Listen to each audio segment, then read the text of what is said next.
ہم گناہ کرتے ہیں سکون کی خاطر، اور گناہوں سے اور بے سکونی بڑھتی ہے۔ میر کیا سادہ ہے بیمار ہوئے جس کے سبب اس یتار کے لونڈے سے دوا لیتے ہیں۔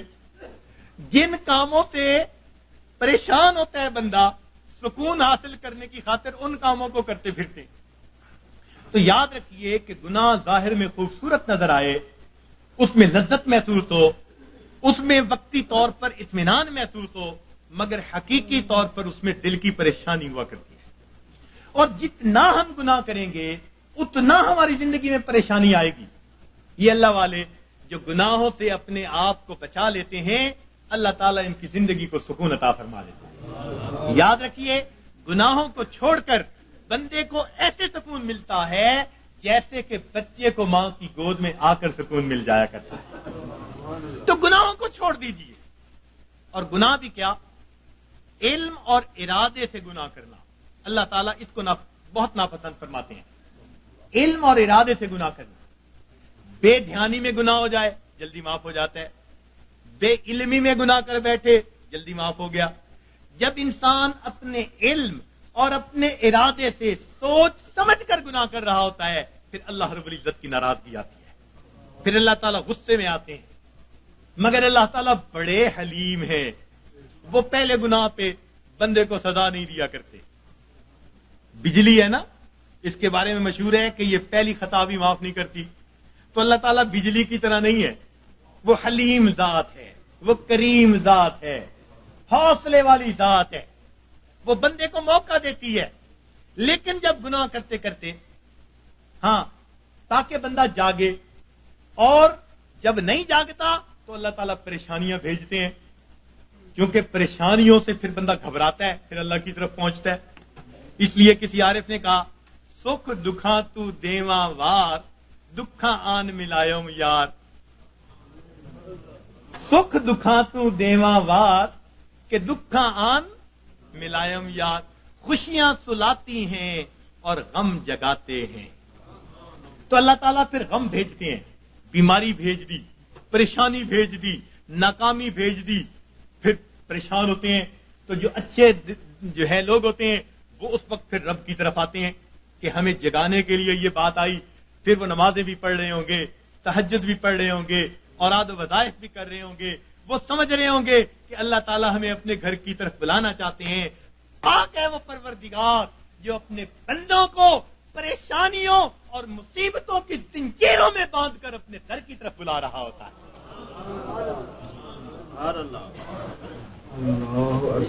تو یہ کس لیے آتے ہیں؟ بندے کو جگانے کے لیے۔ مگر ہم جاگنے کی بجائے اور گناہ کر رہے ہوتے ہیں۔ کاروبار خراب ہوا بددیانتی کی وجہ سے، اب اس کا حل نکالا، بینک سے سود کے پیسے لے لو، یعنی علاج وہ تجویز کیا جو پہلے سے بھی زیادہ بندے کو پریشان کرنے والا ہو۔ تو موٹا اصول یہ ہے کہ اللہ رب العزت کی نافرمانی سے انسان کی زندگی میں پریشانی آتی ہیں، مصیبتیں آتی ہیں، ذلتیں آتی ہیں، رسوائیاں آتی ہیں، ناکامی آتی ہیں، اور ان کو چھوڑ کر انسان کو دنیا اور آخرت کی سرفروئی نصیب ہو جاتی ہے۔ تو ہم گناہوں کو چھوڑیں۔ پروردگار عالم نے ارشاد فرمایا، وَذَرُوا ظَاهِرَ الْإِثْمِ وَبَاطِنَهُ، تم چھوڑ دو وہ گناہ جو ظاہر میں کرتے ہو یا تم چھپ کر کرتے ہو۔ یہ گناہ چھوڑنے پڑیں گے، اور انسان گناہوں کی جان نہیں چھوڑتا، مصیبتیں اس کی جان نہیں چھوڑتی۔ اختیار ہمارا ہے۔ اور یاد رکھیے کہ جو بندہ اپنے علم اور ارادے سے گناہ کو کرنا چھوڑ دیتا ہے، جو بندہ اپنے علم اور ارادے سے گناہ کو کرنا چھوڑ دیتا ہے، پروردگار عالم اس بندے کی دعاؤں کو رد کرنا چھوڑ دیتا ہے۔ پکی بات ہے، وہ بندہ مستجاب الدعوات بن جاتا ہے۔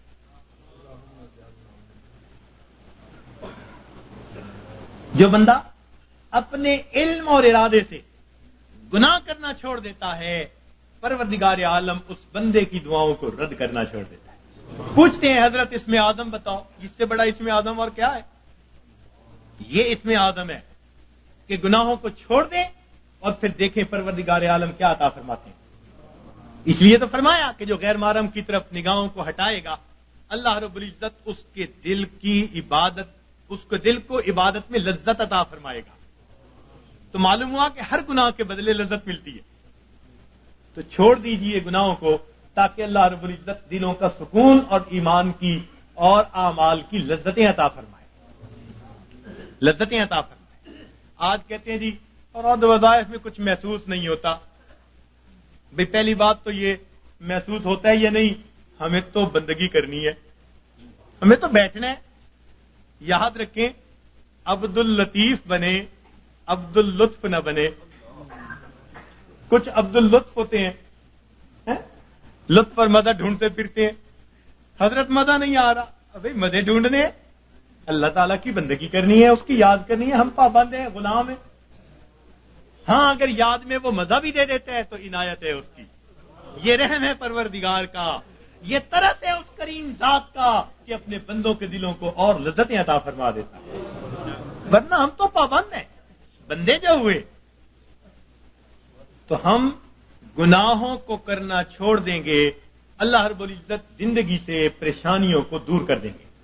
اب یہاں ایک سوال پیدا ہوتا ہے کہ پریشانی تو نیکوں پر بھی آتی ہے، ان کے تو گناہ نہیں ہوتے. جی ہاں، پریشانی گناہگاروں پر بھی آتی ہے، پریشانی نیکوں پر بھی آتی ہے، مگر دونوں کے اندر فرق ہوتا ہے. اس فرق کو سمجھنے کی ضرورت ہے، اس فرق کو سمجھنے کی ضرورت ہے. نیکوں پر اللہ تعالیٰ اس لیے پریشانیوں کو بھیجتے ہیں کہ ان کو بعض وہ درجات دینا چاہتے ہیں جو اپنی محنت سے وہ حاصل نہ کر سکے. اب پریشانیوں کو بھیج دیا تاکہ اس پریشانی کو وجہ بنا کر اللہ تعالیٰ ان کو قرب کے درجات عطا فرما دے. تو اللہ والوں پر اس لیے پریشانی آتی ہیں ان کو اپنے رب کے قریب کرنے کے. اس لیے حضرت مجدد ثانی رحمۃ اللہ نے فرمایا کہ سالک کی قبض کی کیفیت میں جتنی ترقی ہوتی ہے صاحب کی حالت میں اتنی ترقی نہیں ہوا کرتی. قبض کی حالت کہتے ہیں جب کیفیات سلب ہوں، دل نہ لگ رہا ہو، اور اس وقت بھی انسان اللہ کے در پر لگا ہوا ہو عبادات میں، تو اس وقت بڑی ترقی ہوتی ہے اس کی. تو یہ اس لیے کہا کہ تم دیے باد مخالف سے نہ گھبرا اے عقاب، یہ تو چلتی ہے تجھے اونچا اڑانے کے لیے. تو اللہ والوں کے لیے آتی ہیں اونچا، ان کو اونچا اڑانے کے لیے. اور یاد رکھنا کہ اللہ والوں پہ پریشانیاں آتی تو ہیں، مگر ان پریشانیوں سے ان میں بے چینی نہیں آیا کرتی. جس کا رب سے تعلق ہے اس کا بے چینی سے تعلق نہیں ہے. یہ یاد رکھنا کہ اللہ والوں پہ یہ پریشانی آتی ہیں مگر ان پر بے چینی نہیں آتی. کبھی کسی اللہ والے کو بے چین نہیں دیکھیں گے، وہ پرسکون ہوں گے. پریشانیاں ہیں، خوف ہے، مصیبتیں ہیں، بیماریاں ہیں، مگر طبیعت پرسکون ہوگی. جیسے شیشے کے کمرے میں کوئی بیٹھا ہوا ہو اور باہر آندھی چل رہی ہو تو وہ جھکڑ دیکھ رہا ہے، آندھی دیکھ رہا ہے، ہوائیں دیکھ رہا ہے، درخت گرتے دیکھ رہا ہے، مگر اس کو محسوس بھی نہیں ہو رہا. اللہ والوں کا بالکل یہ حال ہوتا ہے کہ ان کو یہ پریشانیاں مصیبتیں نظر تو آ رہی ہوتی ہیں مگر یہ ان کے دل پر اثر انداز نہیں ہو رہی ہوتی. ان کا دل پرسکون ہوتا ہے.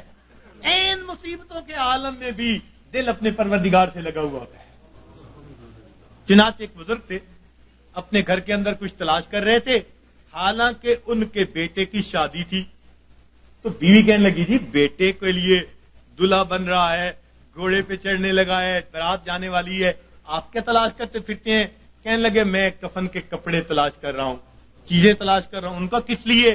کہنے لگے دل میں ڈالا گیا ہے کہ ابھی ابھی میرے بیٹے کی وفات ہو جائے گی، تو میں نے کہا میں اس کے لیے چیزوں کا انتظام کر لوں. میاں بیوی بات کر رہے تھے، باہر سے اطلاع ملی دولہا گھوڑے پہ چڑھنے لگا، پاؤں پھسلا، گردن کے بل گر کے موت آ گئی.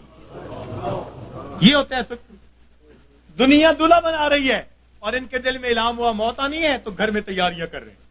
سر تسلیم خم ہے جو مزاج یار میں آئے، اپنے رب پہ راضی ہیں. سبحان اللہ. تو اس لیے اللہ والوں پہ بھی یہ تکلیفیں آتی ہیں مگر ان کے دل کو بے چین نہیں کرتی، پریشان نہیں کرتی، ان کے دل پرسکون ہوتے ہیں. ہاں ان کے رجوع اللہ میں اور زیادہ جو ہے ترقی ہو جاتی ہے. اور یہ گناہوں کا وبال بن کے بھی آتی ہیں گناہگاروں پر، اور اس کی پہچان کیا ہوتی ہے کہ دل پریشان ہوتا ہے۔ 3 باتیں یاد رکھیے، 3 باتیں یاد رکھیے کہ جب کسی انسان پر کوئی مصیبت آئے اور اس اٹھانے کے لیے بھیجی گئی ہے تو پریشانیاں تو آتی ہیں۔ اس دنیا میں کون ہے جو پریشان نہیں ہے؟ دری دنیا کسے بے غم نہ باشد، دری دنیا کسے بے غم نہ باشد، اگر باشد بنی آدم نہ باشد۔ اس دنیا میں کوئی بے غم نہیں، اگر کوئی ہے تو پھر وہ بنی آدم ہی نہیں۔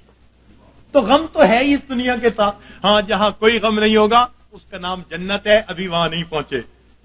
جب پہنچ جائیں گے تو پھر غم ختم کر دیے جائیں گے۔ لا خوف علیہم ولا هم یحزنون، یہ کہہ دیا جائے گا۔ دنیا کے اندر تو یہ غم آئیں گے، مگر یہ غم کبھی کبھی آتے ہیں۔ ایک بات اور دیکھیے کہ اللہ تعالیٰ کی طرف سے آسانیاں زیادہ اور تنگیاں تھوڑی، صحت کا عرصہ زیادہ، بیماری کا عرصہ، کھانے پینے کا وقت زیادہ اور فاقوں کا وقت، تو عنایات زیادہ ہیں، امتحان کبھی کبھی، عنایات زیادہ ہیں اور امتحان کبھی کبھی۔ تو جب عنایات اتنی زیادہ ہیں تو کبھی کبھی کوئی امتحان آ جائے تو ہم پھر بھی اپنے رب سے راضی رہیں، اپنے آپ کو سمجھائیں کہ پریشان ہونے کی کیا ضرورت ہے۔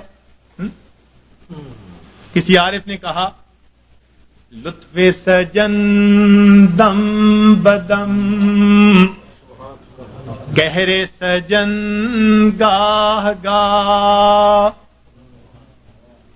لطف سجن دم بدم، گہرے سجن گاہ گاہ، ای بھی سجن واہ واہ، اون بھی سجن واہ واہ۔ میرے مالک ہم اس پہ بھی راضی ہیں، میرے مولا ہم اس پہ بھی راضی ہیں۔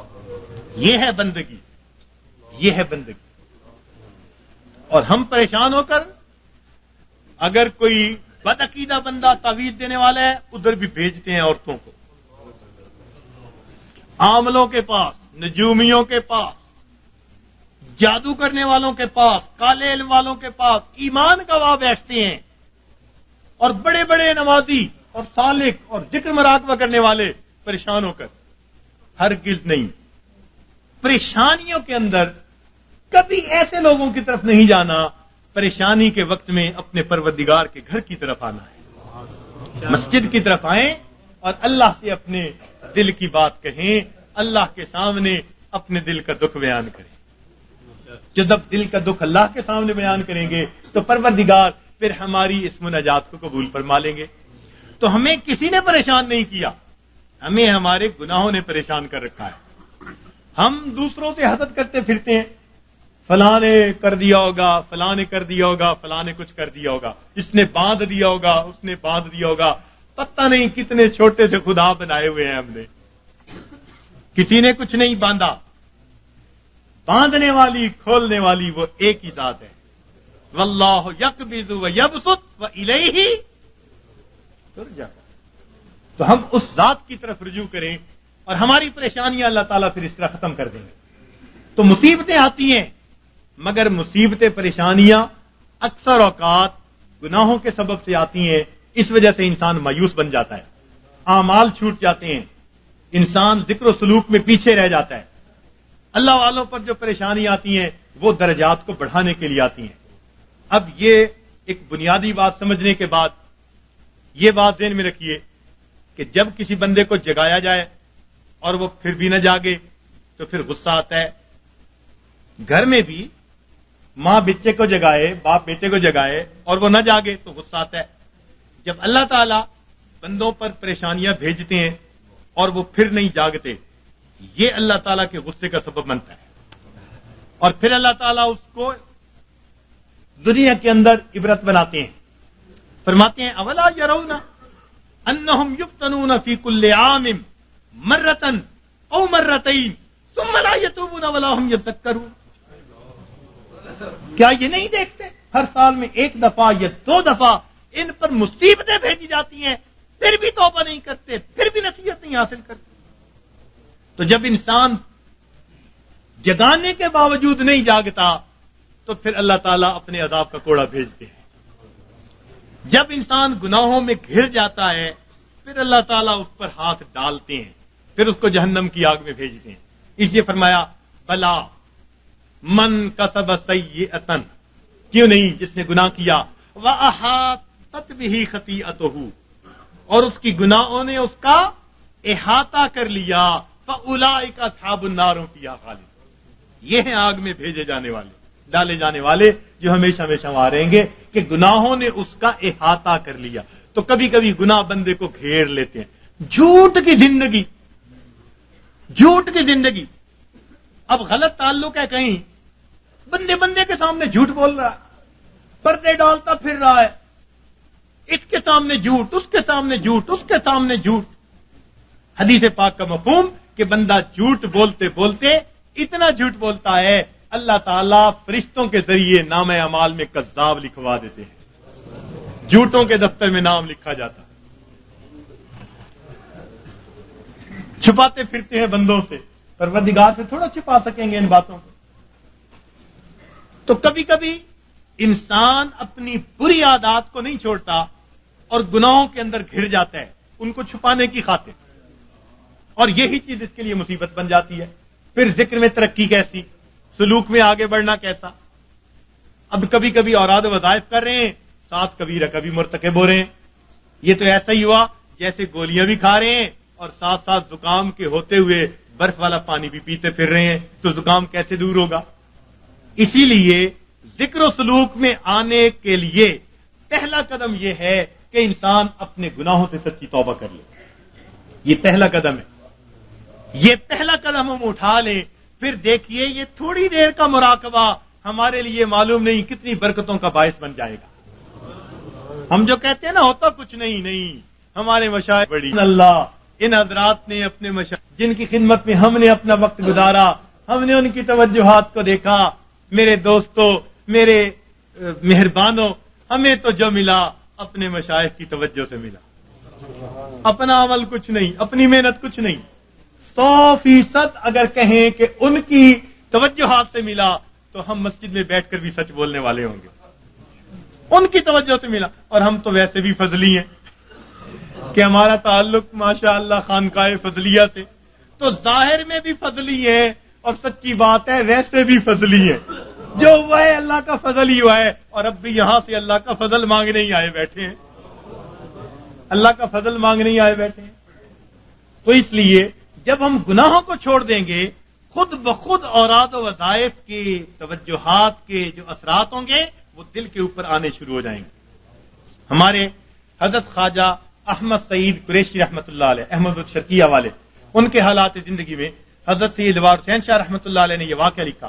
فرمایا کہ وہ کبھی کبھی پورے شہر کے لوگوں کو توجہ دیتے تھے اور فرماتے تھے کہ بعض دلوں سے فیض ٹکرا کر واپس آتا اور مجھے آواز آتی کہ ہمارے لیے اس دل میں کوئی جگہ نہیں ہے، ہمارے لیے اس دل میں کوئی جگہ نہیں. تو جب دل پہ گناہوں کی میل ہی اتنی چڑھی ہوئی ہو پھر توجہات کیا اثر کریں گی. تو اس میل کو اتاریں گناہوں کو چھوڑ کر، سچی توبہ کر کے. پھر دیکھیے اللہ رب العزت کی رحمت کیسے ہمارے دلوں کو سنوارے گی اور کیسے ہمارے دلوں کو بنائے گی. اور کبھی کبھی تو انسان مال، ہاں ایک نقطے کی بات عرض کرتا چلوں کہ شیطان انسان کو دو طرح سے ورگلاتا ہے. شیطان انسان کو دو طرح سے ورگلاتا ہے، ایک شہوات کے ذریعے سے اور دوسرا شبہات کے ذریعے سے. شیطان انسان کو دو طرح سے ورگلاتا ہے، ایک شہوات کے ذریعے سے اور دوسرا شبہات کے ذریعے سے. یعنی کچھ تو ایسے ہوں گے کہ وہ شہوات کے گناہوں میں لگے ہوئے ہیں، بد نظری میں، گناہ میں، زنا میں، فلاں میں، فلاں میں. یہ شہوات کے گناہ ہیں جو مال سے تعلق رکھتے ہیں یا جمال سے تعلق رکھتے ہیں. دنیا میں دو ہی چیزوں کے اسیر ہیں نا، کچھ مال کے اسیر ہوں گے، کچھ جمال کے اسیر ہوں گے. تو شہوات کے ذریعے سے شیطان بہکاتا ہے، اور جن پر شہوات غالب نہیں آتی، قابو میں رہتے ہیں، ان کو شبہات کے ذریعے سے بہکاتا ہے۔ مثلا جی یہ مراقبہ سنت سے ثابت ہے، جی یہ بیعت واقعی ضروری ہے، جی یہ پیری مریدی اس وقت بھی تھی، اس قسم کی باتیں شبہات والی دین میں ڈالے گا۔ اور یہ شک ایسی بری بلا ہے کہ یہ انسان کے اعمال کی بنیاد کو ہلا کے رکھ دیتی ہے۔ اس لیے قرآن پاک میں ابتدا سے ہی کہہ دیا ذالک الکتاب لا ریب فیہ ھدی للمتقین، ھدی للمتقین بعد میں کہا، پہلے کیا کہا؟ کیونکہ شک کے ساتھ پڑھو گے تو پھر ہدایت نہیں ملے گی۔ نبی علیہ السلام نے دعا مانگی اللہم انی اعوذ بک من الشک والشرک والشقاق والنفاق وسوء الاخلاق، تو شرک سے بھی پہلے شک سے پناہ مانگی۔ یہ شک بڑی بری بات، اتنی بری کہ بندے کے ایمان کو بھی ضائع کر کے رکھ دیتی۔ تو دین اسلام کی باتوں میں شک، جی یہ مولویوں کی بنی ہوئی باتیں ہیں جی، یہ آپس میں بناتے رہتے ہیں جی، کرتے رہتے ہیں جی، یہ بھی کون سا ضروری ہے جی۔ شک ہو گیا، ہماری جی کہاں ہماری سنتا جی، مانگ مانگ کے جی عمر گزر گئی، ہماری تو سنتا ہی نہیں۔ تو یہ شک کے ذریعے سے یا شبہات کے ذریعے سے یا شہوات کے ذریعے سے شیطان انسان کو بہکا دیا کرتا ہے۔ تو انسان پر مصیبتیں اللہ تعالیٰ بھیجتے ہیں، کبھی گناہوں کی وجہ سے تاکہ یہ باز آ جائے، اور کبھی اس کو اپنے قریب لانے کے لیے، اور اس کا ایک ہی حل ہے کہ ہم اپنے گناہوں کو چھوڑ کر اپنے پروردگار کی طرف قدم آگے بڑھائیں۔ اب شیطان مایوس کرتا ہے، کہتا ہے تو نہیں چھوڑ سکتا۔ بھئی ہم نہیں چھوڑ سکتے تو پروردگار تو چھڑوا سکتے ہیں نا۔ بھئی ہم اگر نہیں بچ سکتے تو پروردگار تو بچا سکتے ہیں نا۔ تو پروردگار عالم ہمیں بچا لیں گے جب ہم سچی توبہ کریں گے۔ حضرت اقدس تھانوی رحمۃ اللہ نے عجیب نقطہ لکھا ہے، فرماتے ہیں جو بندہ گناہ کر بیٹھے مگر اللہ سے دعائیں مانگے اللہ بچا لے، میں بچنا چاہتا ہوں، روئے دھوئے معافیاں مانگے، پھر گناہ کر بیٹھے، پھر روئے دھوئے معافیاں مانگے، فرمایا ساری زندگی اسی طرح کرتا رہے، اللہ تعالیٰ قیامت کے دن اس کو کھڑا کریں گے، فرمائیں گے میرے بندے تو گناہوں سے بچا کیوں نہیں؟ کہے گا یا اللہ ہر وقت معافیاں مانگتا تھا اور کہتا تھا اللہ بچا لے، میں تو دعا ہی کر سکتا تھا۔ اللہ تعالیٰ فرمائیں گے واقعی تو نے دعا مانگی، تیری دعا کو قبول کر کے سب گناہوں کو ہم نے معاف فرما دیا۔ تو جب گناہ سرد ہو جائے تو معافیاں مانگے، روئے دھوئے اپنے رب کو منائے۔ الندم توبۃ، ندامت توبہ، تو دل میں نادم ہو اور اپنے رب کو منانے کی کوشش کرے، اسی وقت دیر نہ کرے۔ گناہ کا سرزد ہو جانا یہ کوئی ایسی بڑی بات نہیں ہے، بڑے بڑوں سے بعض اوقات غلطیاں ہو جاتی ہیں، تو گر جانا برا نہیں، گر کر پڑے رہنا برا ہوا کرتا ہے۔ تو کبھی کوئی کوتاہی ہو جائے، کوئی غلطی سرزد ہو جائے تو بندہ فوراً اپنے رب سے سچے دل سے معافی مانگے اور اپنے آپ کو اللہ تعالیٰ کے پیش کرے اور کہ اللہ مجھے بچا لینا۔ غم حیات کے سائے محیط نہ کرنا، غم حیات کے سائے محیط نہ کرنا، کسی غریب کو دل کا غریب نہ کرنا، میں امتحان کے قابل نہیں میرے مولا، میں امتحان کے قابل نہیں میرے مولا، مجھے گناہ کا موقع نصیب نہ کرنا۔ تو روئے اللہ مجھے گناہ کا موقع نہ دینا، اللہ بچا لینا۔ تو جب بندہ روئے گا اللہ تعالیٰ پھر اس کو گناہوں سے بچا لیں گے۔ راوی بصری اللہ کی نیک بندی بڑی پیاری دعا مانگتی تھی، کہتی تھی اے اللہ جو آسمان کو زمین پر گرنے سے روکے ہوئے ہے، اللہ شیطان کو مجھ پر مسلط ہونے سے روک دے۔ اے اللہ جو آسمان کو زمین پر گرنے سے روکے ہوئے ہے، اللہ شیطان کو مجھ پر مسلط ہونے سے روک دے۔ تو جب ہم اس طرح اپنے آپ کو پیش کریں گے اللہ تعالیٰ گناہوں سے حفاظت فرما لیں گے، ہمیں معاف فرما دیں گے۔ تو ہم اللہ تعالیٰ سے گناہوں کی معافی مانگیں، پھر دیکھیے اللہ تعالیٰ کیسے مہربانی فرماتے ہیں۔ سچی توبہ کریں، پھر اس کے بعد تھوڑے معمولات بھی کریں گے تو ان کے اثرات ہم پر بہت زیادہ مرتب ہو جائیں گے۔ تو یہ آج کے اس وقت میں دلوں میں عہد کر لیجئے کہ اللہ ہم نے آج تک جو گناہ کیے ہم ان سے سچی معافی مانگتے ہیں، اور آئندہ نیکوکاری پرہیزگاری کی زندگی کا دل میں عہد کرتے ہیں، ارادہ کرتے ہیں۔ پھر دیکھیے پروردگار اس پر کیا رحمت فرماتے ہیں۔ اور اللہ تعالیٰ سے راتوں کو اٹھ کر اپنے گناہوں کی معافی مانگیے، تنہائیوں میں معافی مانگی ہے. حضرت مفتی محمد شفیع رحمۃ اللہ علیہ نے ایک عجیب بات اپنی تفسیر میں لکھی ہے. فرماتے ہیں کہ قرآن پاک کی ایک آیت ہے من یعمل سوءا یجز بہ، جس بندے نے بھی گناہ کیا اس کو اس کا بدلہ ملے گا. تو فرماتے ہیں کہ اس میں استثناء کسی کا نہیں. من یعمل سوءا یجز بہ، پکی بات ہے، جس نے بھی گناہ کیا اس کو اس کا بدلہ ملے گا، سزا ملے گی. تو فرماتے ہیں کہ اس کا مطلب یہ ہوا کہ ہم جتنے گناہ کر چکے ہیں ہمیں ہر گناہ کے بدلے سزا ضرور ملنی ہے. فرماتے ہیں اب یہ سزا دو طرح کی ہے. سمجھنے والا نقطہ، اب یہ سزا دو طرح کی ہے. ایک تو یہ کہ ہم اس دنیا میں ندامت اور شرمندگی کی آگ میں جلیں، دل میں کڑھیں، اللہ غلطی کر بیٹھے معاف کر دے، یہ بھی آگ میں جلنا ہے. یہ بھی دل میں آگ لگی ہوئی ہے، اللہ معافی دے دے، اللہ پریشان ہوں، معافی مانگتا ہوں، توبہ کرتا ہوں. فرمایا یا تو یہ بندہ سچی توبہ کے ذریعے دنیا کی ندامت کی آگ میں اپنے آپ کو جلا لے، اگر نہیں تو قیامت کے دن اللہ جہنم کی آگ میں ضرور جلائیں گے. اب ہمارے لیے آسان راستہ یہی ہے کہ دنیا میں ہی معافی مانگے، ہر گناہ کے بدلے معافی. اللہ جو گناہ یاد ہیں ان کی بھی معافی، جو نہیں یاد ہم ان کی بھی معافی مانگتے ہیں. تو اللہ تعالیٰ سے اس کی معافی مانگے، پھر دیکھیے اللہ تعالیٰ کتنے خوش ہوتے ہیں. اور اللہ تعالیٰ تو رحمت کے وعدے فرماتے ہیں. حدیث پاک میں آتا ہے کہ جب شیطان نے بہکانے کے لیے قسمیں کھائیں اور کہا کہ اے اللہ میں تیرے بندوں کو بہکاؤں گا دائیں سے بائیں سے آگے سے پیچھے سے، ولا تجد اکثرهم شاکرین، اللہ یہ اکثر تیرے ناشکرے ہوں گے. تو اس وقت فرشتوں کو بڑی حیرت ہوئی، کہنے لگے اے اللہ اولاد آدم کے لیے تو مشکل بن گئی. پوچھا کیسے؟ اے اللہ یہ شیطان دائیں بائیں آگے پیچھے سے بہکائے گا اور بندوں کے لیے تو کوئی راستہ ہی نہیں بچا.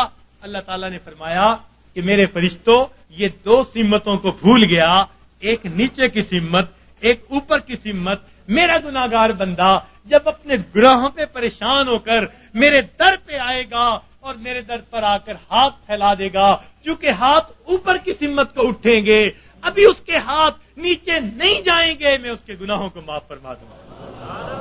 اور جب میرا بندہ اپنے گناہوں سے پریشان ہو کر اپنے سر کو سجدے میں ڈال دے گا، چونکہ نیچے کی سمت سے شیطان اثر انداز نہیں ہو سکتا، میرا بندہ ابھی سر نہیں اٹھائے گا، میں اپنے بندے کے گناہوں کو معاف فرما دوں گا. تو شیطان نے ایک قسم کھائی تھی، فبعزتک، اللہ تیری عزت کی قسم میں تیرے بندوں کو بہکاؤں گا. اللہ تعالیٰ نے اس کے جواب میں فرمایا شیطان مردود تو قسمیں کھاتا ہے میرے بندوں کو بہکانے کے لیے، ورغلانے کے لیے. ذرا میری بات بھی سن لے کہ میرے بندے بتقاضائے بشریت گناہ کرتے رہیں گے اگر اپنی موت سے پہلے سچی معافی مانگیں گے. فبعزتی وجلالی، مجھے اپنی عزت کی قسم، مجھے اپنے جلال کی قسم، میں ان کی توبہ کو قبول کر لوں گا.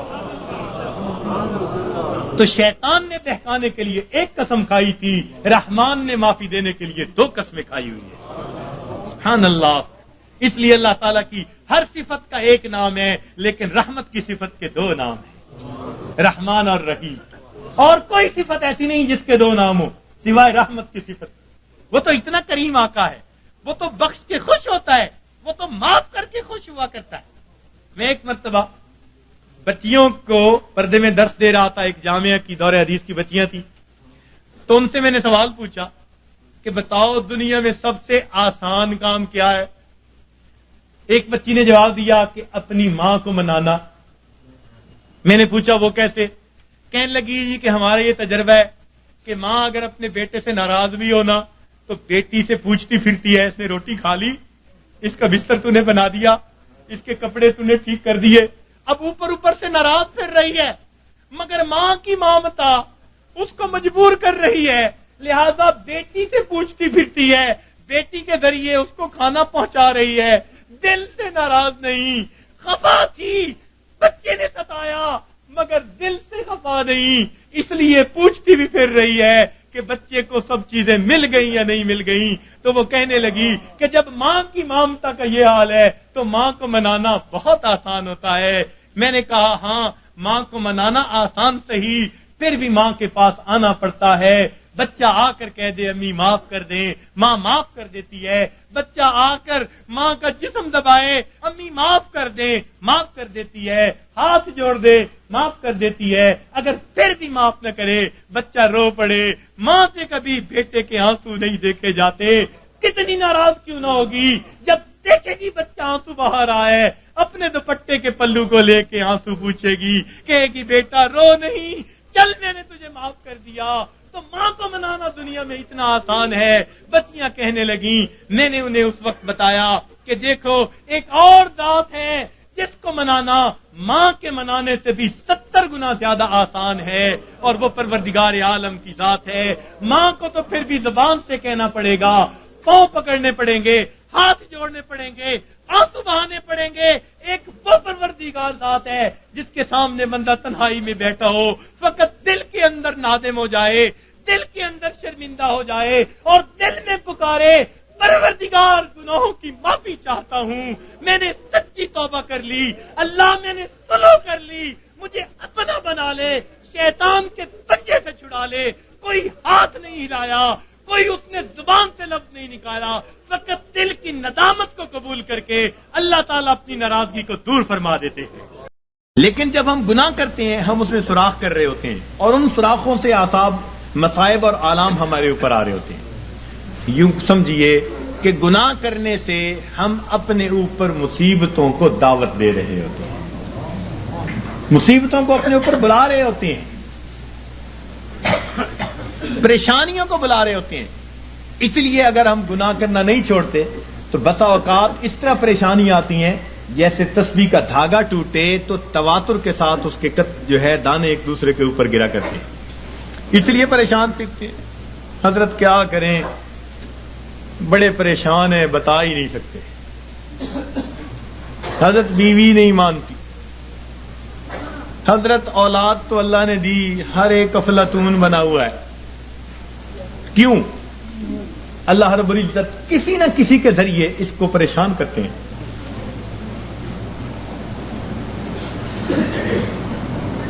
عدل و انصاف فقط حشر پہ موقوف نہیں، عدل و انصاف فقط حشر پہ موقوف نہیں، زندگی خود بھی گناہوں کی سزا دیتی ہے، زندگی میں بھی سزا ملتی ہے گناہوں کی۔ اس لیے اس سے بچنے کا ایک ہی راستہ کہ ہم گناہوں کو چھوڑ دیں،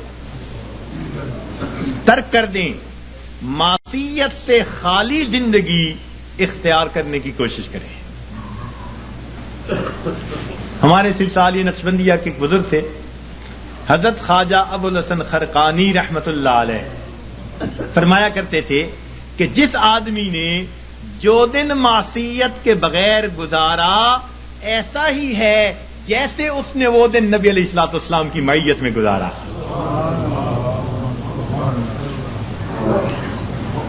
تو ہر دن میں ہمارے اندر ایک جذبہ ہو، میرے پروردگار آج کا دن میں تیری نافرمانی سے بچوں گا، میں نافرمانی کے بغیر گزاروں گا، تیرے فرما برداروں کی طرح زندگی گزاروں گا۔ اس جذبے کے ساتھ ہم ہر دن کی ابتدا کریں اور گناہوں سے بچنے کی کوشش کریں، اپنے آپ کو بچائیں تاکہ دنیا میں بھی عزتیں ہوں، آخرت میں بھی عزتیں ہوں۔ تو فرمایا اللہ رب العزت نے وَذَرُوا ظَاهِرَ الْإِثْمِ وَبَاطِنَهُ، چھوڑ دو وہ گناہ جو تم ظاہر میں کرتے ہو یا تم چھپے ہوئے کرتے ہو۔ گناہ کرنے کی 4 وجوہات ہوتی ہیں، اللہ رب العزت نے ان 4 وجوہات کا تذکرہ قرآن پاک میں کر کے اس کا جواب بھی دے دیا۔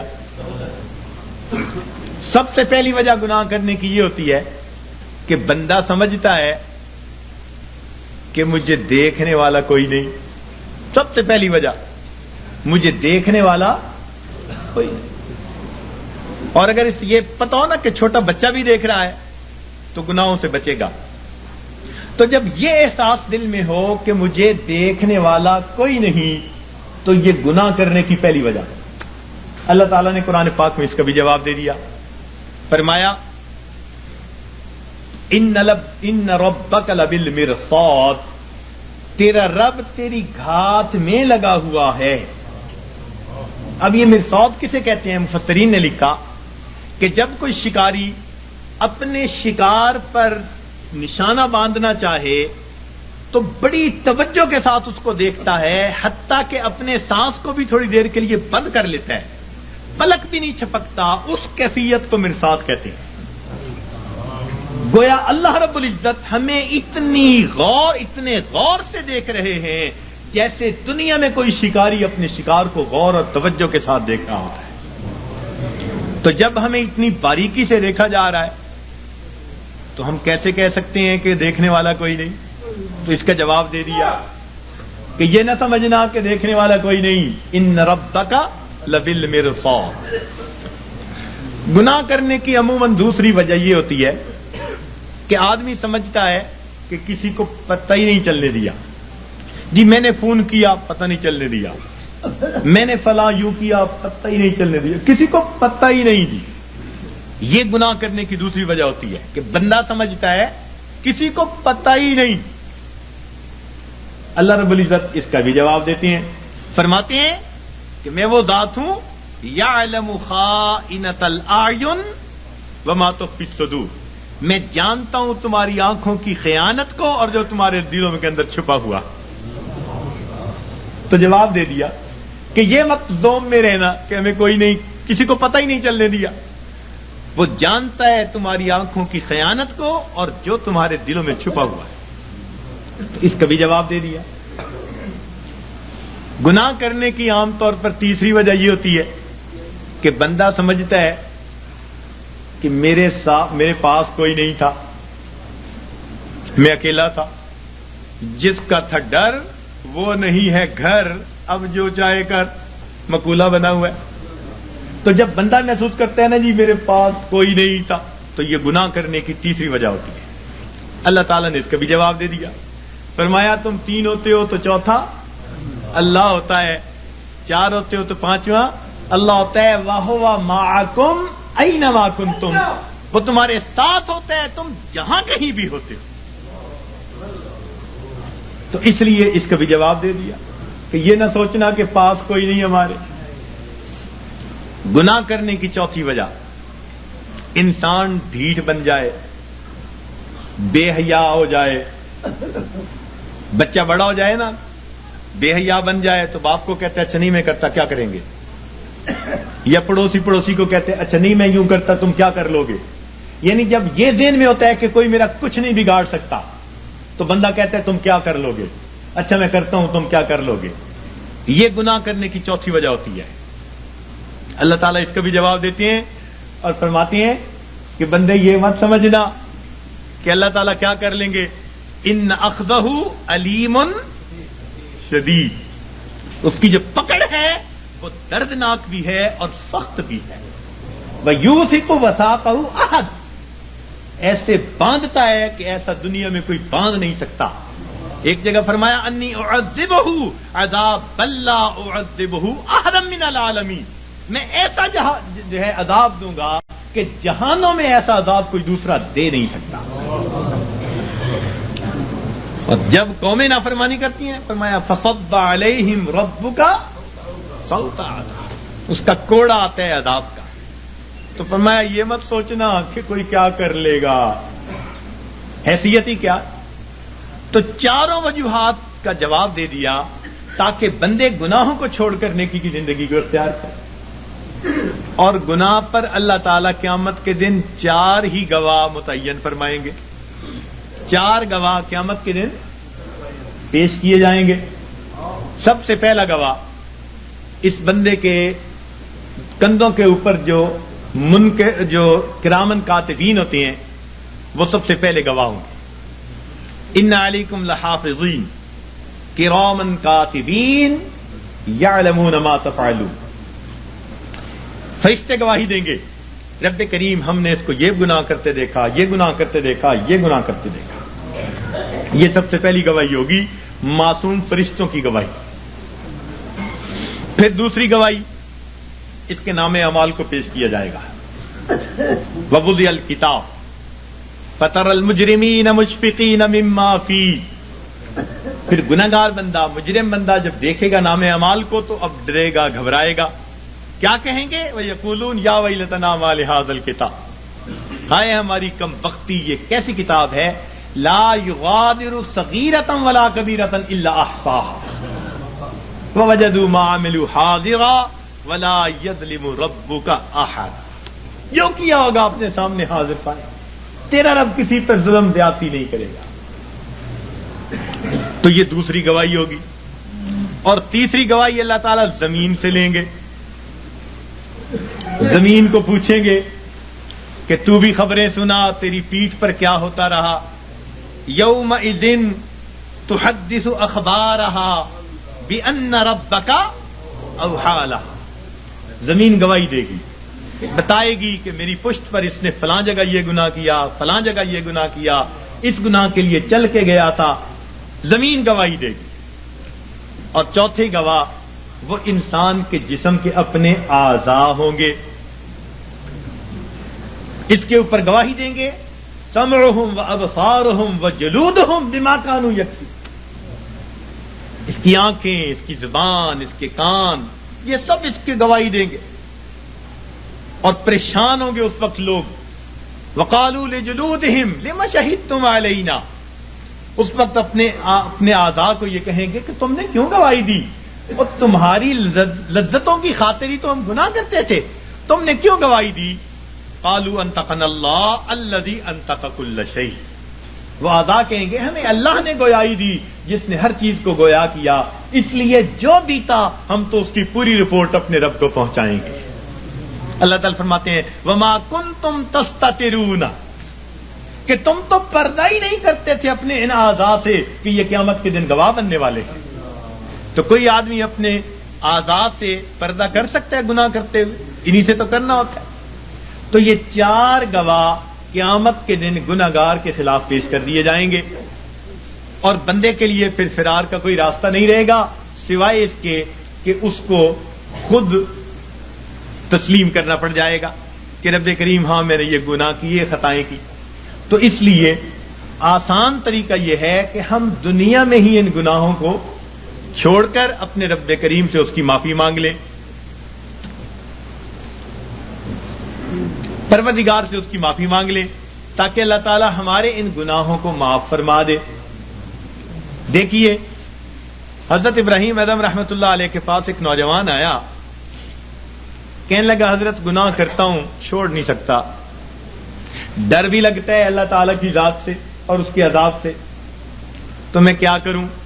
تو اللہ والوں کا دستور ہوتا ہے کہ یہ دھکے نہیں دیتے، یہ نفرت نہیں کرتے، یہ سینے سے لگاتے ہیں، یہ سمجھاتے ہیں، پیار کے انداز میں، محبت کے انداز میں بات سمجھاتے ہیں۔ تو حضرت نے اسے کہا ہاں ہاں میں تجھے ایک ترکیب بتاتا ہوں۔ وہ بڑا خوش ہو گیا کہ حضرت مجھے ترکیب بتائیں کہ میں گناہ بھی کرتا رہوں اور عذاب سے بھی بچ جاؤں۔ آپ نے فرمایا بھئی پہلی ترکیب تو یہ ہے کہ تو اگر گناہ کرتا ہے تو اللہ رب العزت کی نگاہوں کے سامنے گناہ کرنا چھوڑ دے، چھپ کے گناہ کیا کر۔ کہنے لگا جی میں اس کی نظروں سے چھپ کے گناہ تو نہیں کر سکتا۔ فرمان لگے اچھا ایک دوسرا طریقہ بتاتا ہوں، اور وہ طریقہ یہ کہ تو اللہ رب العزت کا رزق جو دیا ہوا ہے وہ کھانا چھوڑ دے، کہ نہ تمہارا دیا کھاتا ہوں نہ تمہاری بات مانتا ہوں۔ کہنے لگا جی اللہ کا دیا ہوا رزق کیسے کھانا چھوڑ دوں، یہ تو نہیں کر سکتا۔ فرمایا اچھا تیسرا طریقہ بتاتا ہوں کہ تم اللہ تعالی کے ملک میں رہتے ہوئے اس کی نافرمانی کرتے ہو، تو یہ زمین و آسمان اللہ کا ملک ہے، اس کی ملک ہے، اس سے نکل کر گناہ کر لو۔ کہ جی میں کیسے نکل سکتا ہوں زمین و آسمان سے باہر؟ پروردگار بھی فرماتے ہیں یا معشر الجن والانس ان استطعتم ان تنفذوا من اقطار السماوات والارض فانفذوا لا تنفذون الا بسلطان۔ اور گڑھے کی مچھلیوں نکلو گے کسی دلیل سے نکلو گے، کدھر جاتے ہو؟ سنفرغ لکم ایھا الثقلان۔ اللہ اکبر، ایسا شاہانہ خطاب ہے جو ہلا کے رکھ دیتا ہے۔ سنفرغ لکم ایھا الثقلان، تثنیہ کا صیغہ، اے میری زمین کے بوجھو، یعنی نافرمان جن اور انسان، ان کو مخاطب کیا گیا، اے جنوں اور نافرمان انسانوں، ہم اپنے آپ کو تمہارے لیے فارغ کر رہے ہیں۔ ان قریب اپنے آپ کو فارغ کر رہے ہیں. ہم تمہاری خبر لیتے ہیں, تمہارا پتہ کرتے ہیں. جیسے ماں کوئی کام کر رہی ہو نا, بچے کو دھمکاتی, کہتی ہے میں آتی ہوں, یہ نہیں کہ آ نہیں سکتی, دھمکانا مقصود ہوتا ہے. تو فرمایا اے میری زمین کے بوجھو, ہم اپنے آپ کو ان قریب تمہارے لیے فارغ کر رہے ہیں, نپٹیں گے تمہارے ساتھ, ہمیں حساب لینا بھی آتا ہے. وَنَضَعُ الْمَوَازِينَ الْقِسْطَ لِيَوْمِ الْقِيَامَةِ. تو اس لیے وہ کہنے لگا جی کہ میں تو نہیں زمین و آسمان سے باہر جا سکتا. فرمایا اچھا پھر میں آپ کو ایک تجویز اور دیتا ہوں, وہ یہ کہ اگر تم گناہ کرتے رہو گے تو نام اعمال میں بہت سارے گناہ ہوں گے. اب جب ملک الموت آئے گا تو اس وقت تم اسے کہنا کہ بھئی تھوڑی دیر انتظار کر لو تاکہ میں سچی توبہ کر لوں. کہنے لگا حضرت اس نے تو انتظار نہیں کرنی, جس سانس میں موت آنی ہے اس سے اگلا سانس بندہ نہیں لے سکتا. اذا جاء اجلهم فلا يستأخرون ساعة ولا يستقدمون فلا يستطيعون توصية ولا إلى أهلهم يرجعون. وصیت کرنے کی بھی فرصت نہیں ہوگی. اس نے کہا حضرت میں یہ تو نہیں کر سکتا. پر میں اچھا پھر ایک طریقہ اور بتا دیتا ہوں کہ جب تمہیں قبر میں لے جائیں گے اور منکر نکیر آئیں گے اور پوچھیں گے سوال و جواب, تو اس وقت منکر نکیر کو کہنا کہ میری قبر سے باہر نکل جاؤ. جیسے ہم نے گھروں پہ لکھوایا ہوتا ہے نا, بغیر اجازت اندر آنا منع ہے, نو ایڈمیشن وداؤٹ پرمیشن. تو تم بھی کہنا بھائی بغیر اجازت کیوں آئے. اس نے کہا جی وہ مجھ سے پوچھ کے تھوڑا آئیں گے. پر میں اچھا پھر ایک آخری بات باقی رہ گئی, وہ تجویز بتاتا ہوں. اس نے کہا کون سی, کہ قیامت کے دن جب تمہارے گناہ اللہ رب العزت کے حضور پیش کیے جائیں گے اور اللہ تعالیٰ تمہیں جہنم جانے کا حکم دیں گے اور فرشتے پکڑ کے لے جانے لگیں گے, تو ضد کر کے کھڑا ہو جانا میں نہیں جاتا. اس نے کہا حضرت فرشتوں کے سامنے میری کیا حیثیت ہے کہ میں کہوں میں نہیں جہنم میں جاتا. جب اس نے کہا میری کیا حیثیت ہے تو اس وقت فرمایا, اس وقت اس کو ٹھوکر لگائی. فرمایا کہ اے دوست جب تو ان میں سے کچھ بھی نہیں کر سکتا تو اپنے رب کی نافرمانی ہی کیوں کرتا ہے. اس نے کہا حضرت مجھے بات سمجھ آ گئی, آج کے بعد میں اپنے پروردگار کی نافرمانی نہیں کروں گا. تو یہ اللہ والوں کے سمجھانے کا انداز ہوتا ہے, وہ اچھے انداز میں بات سمجھاتے ہیں. تو اس نے گناہوں کو چھوڑنے کا فیصلہ کر لیا. تو گناہ ہم جو کرتے ہیں یہی گناہ ہمیں پریشان رکھتے ہیں.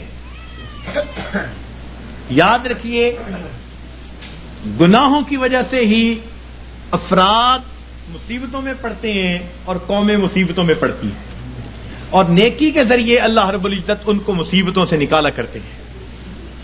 آج ہماری حالت تو یہ ہے کہ کام کرتے ہیں بنگیوں والے اور تنخواہ مانگتے ہیں بادشاہوں والی.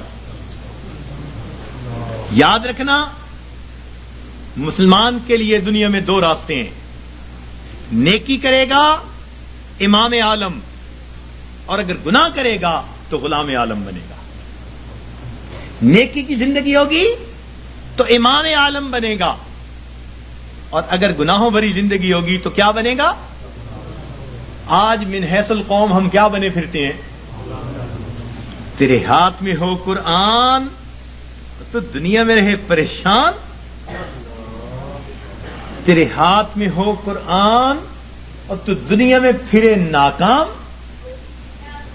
تیرے ہاتھ میں ہو قرآن اور تو دنیا میں پھرے غلام, غلامی نفس کی ہو, شیطان کی ہو یا کسی انسان کی ہو. نا نا نا, ہمیں کہتا ہے یہ قرآن, اور میرے ماننے والے مسلمان, اقرا وربک الاکرم, تو پڑھ قرآن تیرا رب کرے گا تیرا اکرام. تو مومن کے لیے دنیا میں دو راستے ہیں, فرما برداری کی زندگی گزارے گا تو امام عالم, اور نافرمان بن کر فاسق و فاجر بن کر زندگی گزارے گا تو غلام عالم. تیسرا راستہ اس کے لیے کوئی نہیں ہے. تو گناہوں کو چھوڑ کر ہماری زندگی پرسکون ہو سکتی ہے. یہ بات بتانے کی ضرورت اس لیے پیش آئی کہ آج کل اکثر جو سالکین آتے ہیں وہ پریشانیاں دنیا کی لے کے آتے ہیں, پھنسے ہوتے ہیں دنیا میں.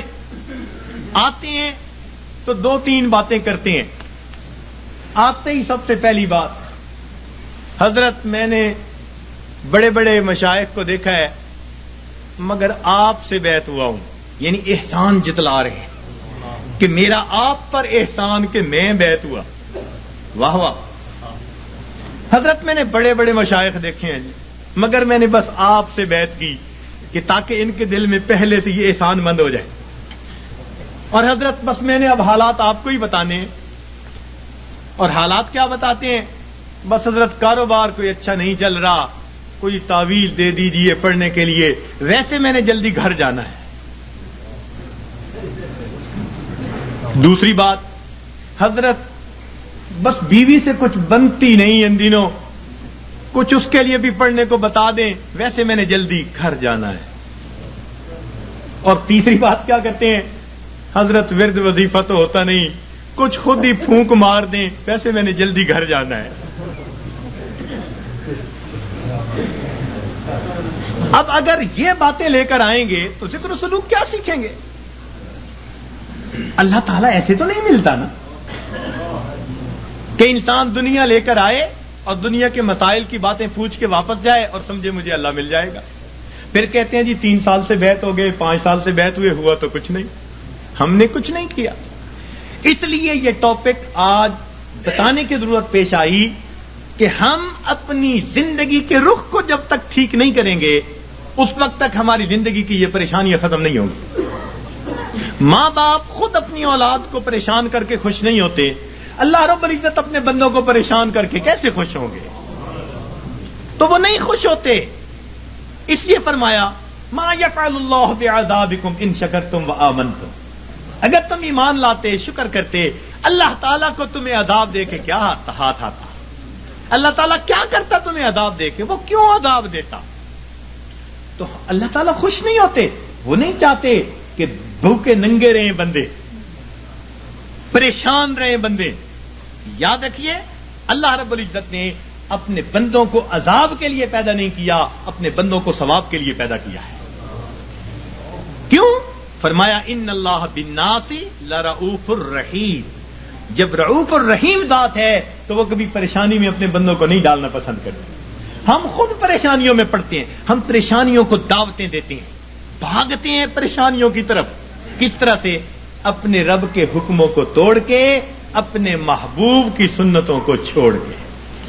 کون سا گھر ہے آج بتائیے تو صحیح کہ جہاں نبی علیہ الصلوۃ والسلام کی سنتوں کو ذبح نہیں کیا جاتا؟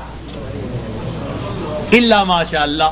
نیکوں کے گھرانوں میں بھی کوئی نہ کوئی فرد ایسا ہوتا ہے جو من مرضی کا مالک، نہیں حکم چلتا دوسرے کا، نہیں اختیار کسی کا.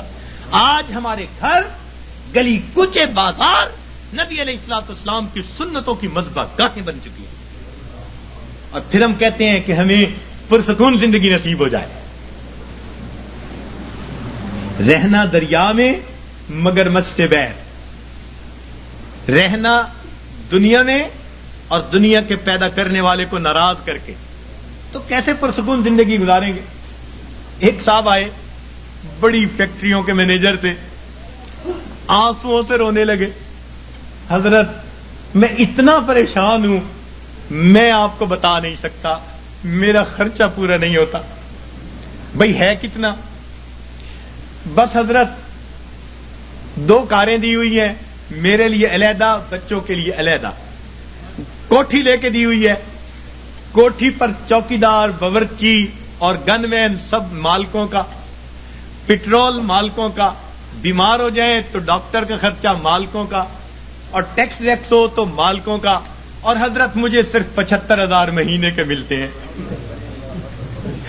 75,000 مہینے کے ملتے ہیں، سارے باقی خرچے مالکوں کے، اور آنسوؤں سے رو رہا ہے کہ حضرت میرے خرچے پورے نہیں ہو. فیصل آباد سے ایک خاتون آئی، پردے میں بیٹھ کے بات کرنے لگی، رو رہی ہے دارو قطار، 5 منٹ روتی رہی، اور اس کے بعد کہنے لگی بس میرے لیے دعا کریں، میرے خرچے پورے نہیں ہوتے. میں نے کہا کتنے فرد ہیں؟ کہ بس میاں بیوی ہیں، اولاد نہیں ہے. تو کتنا خرچہ دیتا ہے خاوند؟ کہ جی ہر مہینے کا 50,000 دیتا ہے. میں نے پوچھا بنتا کیا ہے؟ کہنے لگی بس دوائیوں پہ خرچ ہو جاتے ہیں. اور واقعی ایسے تھا، 50,000 روپیہ اکیلی خاتون کا خرچہ مگر وہ ڈاکٹروں کے پاتوں میں چلا جاتا تھا. میں نے اس مینیجر اور اس خاتون کو پھر سمجھایا. میں نے کہا کہ اپنی زندگی سے جب تک نافرمانی کو نہیں نکالو گے تمہیں زندگی میں کبھی سکون نہیں مل سکتا. تمہارے مال سے اللہ نے برکت نکال لی ہے. تمہارے 75,000 کیا 75 لاکھ بھی ہوں گے تو تمہاری ضرورتوں کو پورا نہیں کریں گے. برکت اللہ تعالیٰ نکال لیتی ہیں. اتنا کماتے ہیں ضرورتیں اتنی پریشان, اتنا کماتے ہیں ضرورتیں اتنی پھر پریشان. لنگوٹ باندھ باندھ کے میدان میں اترتے ہیں. اب اس پریشانی کو تو ختم کر دینا ہے, اگلی پریشانی اوپر سے آ جاتی ہے. پہلی ختم نہیں ہوتی دوسری اوپر سے, پھر پریشان پھرتے ہیں. کہتے ہیں جی بس رول رول کے زندگی گزار رہے ہیں. ایک صاحب کہنے لگے کہ جی کسی نے شعر لکھا ہے, ایس دکھی حیاتی دے پینڈیاں وچ, ایس دکھی حیاتی دے پینڈیاں وچ کدی راہ پہ گئے کدی بھلدے رہ, ایک دیوا امید دا بلدا رہا, لکھ چکھڑ انیریاں دے چلدے رہ, پت جھڑ دے جھڑے ہوئے پتیاں وانگ اسی تیرے جہان وچ رلدے رہ, پر دامن امید دا چھڈیا نہ اسی نار تقدیر دے گھلدے رہ. تو میں نے کہا کہ بھئی تمہیں پت جھڑ کے جھڑے پتے کی طرح رلنے کی ضرورت ہی کیا ہے؟ کیوں ضرورت ہے؟ تم اپنے آپ کو پروردگار کے حوالے کرو, وہ تمہیں بے آسرا نہیں فرمائے گا, وہ تمہیں کٹی پتنگ کی طرح نہیں رکھے گا, جھڑے ہوئے پتے کی طرح رلنا نہیں پڑے گا, گھلنا نہیں پڑے گا تقدیر سے. وہ تقدیر بنانے والے کے ساتھ اپنے آپ کو نتھی کر لو, پھر دیکھو کہ وہ پروردگار کیسے سکون اور اطمینان کی زندگی عطا فرما دیتا ہے. تو ہمیں آج جس سے بھی پوچھیں, کوئی کہے گا بھائی نے پریشان کیا, کوئی کہے گا پڑوسی نے پریشان کیا, بیوی نے پریشان کیا, اولاد نے پریشان کیا. ہمیں کسی نے پریشان نہیں کیا, ہمیں ہمارے گناہوں نے پریشان کیا ہوا ہے, ہمیں ہمارے نفس نے پریشان کیا ہوا ہے, ہمیں شیطان نے پریشان کیا ہوا ہے. تو دشمن ہمارے دو ہی ہیں, نفس اور شیطان, اور دونوں گناہ کروا کے ہمیں پریشان کر دیتے ہیں. ہم گناہ کرتے ہیں سکون کی خاطر, اور گناہوں سے اور بے سکونی بڑھتی ہے. میر کیا سادہ ہے بیمار ہوئے جس کے سبب اسی عطار کے لونڈے سے دوا لیتے ہیں. جن کاموں سے پریشان ہوتا ہے بندہ سکون حاصل کرنے کی خاطر ان کاموں کو کرتے پھرتے.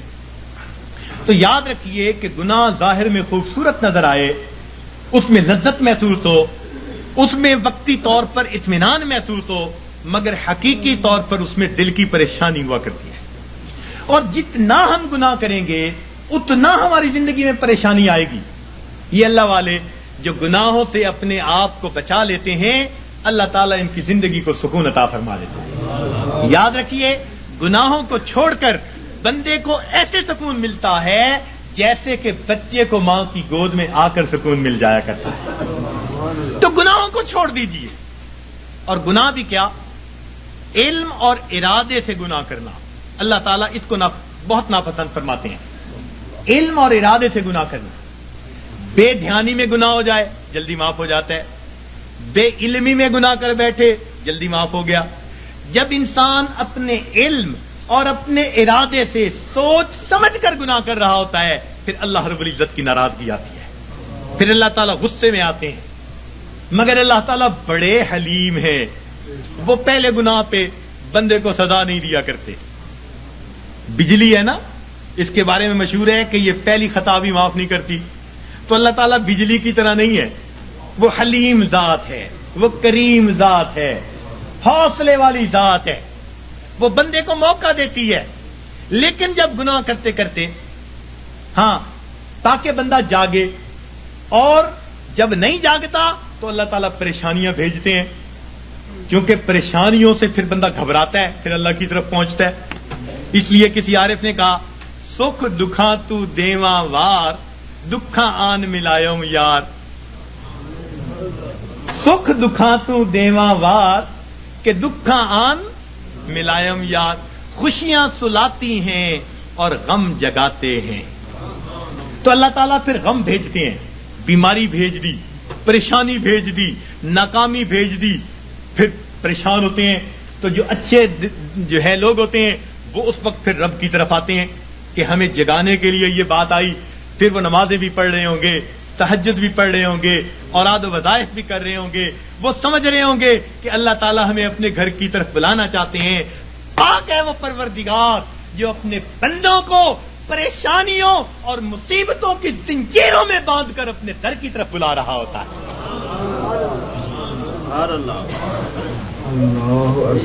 تو یہ کس لیے آتے ہیں؟ بندے کو جگانے کے لیے. مگر ہم جاگنے کی بجائے اور گناہ کر رہے ہوتے ہیں. کاروبار خراب ہوا بددیانتی کی وجہ سے, اب اس کا حل نکالا بینک سے سود کے پیسے لے لو. یعنی علاج وہ تجویز کیا جو پہلے سے بھی زیادہ بندے کو پریشان کرنے والا ہو.